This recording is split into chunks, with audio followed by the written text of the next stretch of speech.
জামিন পেয়েও শান্তি নেই অনুব্রতর, এবার সিবিআইর হাতে, যার নাম এল। চাপ বাড়বে কেষ্টর।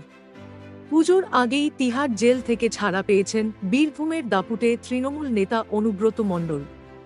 শুধু তাই নয়, প্রায় 2 বছর পর নিযোগ দুর্নীতি মামলায় জামিন পান প্রাথমিক শিক্ষা পর্ষদের প্রাক্তন সভাপতি মানিক ভট্টাচার্য। আর সেই আবহেই এবার জেল মুক্তির স্বাদ পেল অনুব্রত মণ্ডলের প্রাক্তন দেহরক্ষী সাইগল হোসেন। গরু পাচার মামলায় অভিযুক্ত ছিলেন সাইগল। ব্যক্তিগত 5 লাখ টাকা জামিনে তাকে মুক্তি দেওয়া হচ্ছে। তবে এবার নিযোগ দুর্নীতি কাণ্ডে বড় আপডেট সামনে তুলে ধরল সিবিআই। নাম জুড়ল অনুব্রত ঘনিষ্ঠের।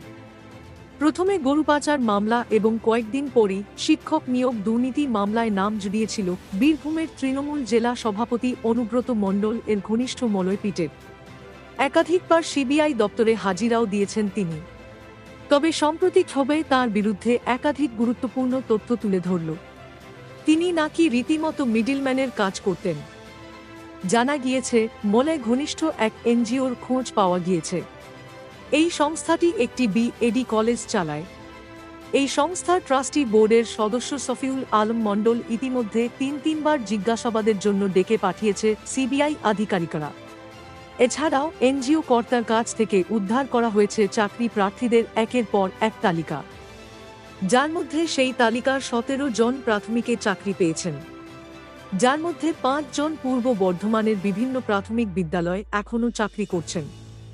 এমনকি শফিউলের ইমেল আইডিও ঘেঁটে বিস্ফোরক সব তথ্য পেয়েছেন গোয়েন্দারা।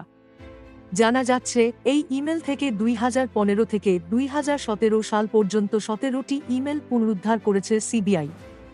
প্রতিটিতেই রয়েছে চাকরি প্রার্থীদের তালিকা।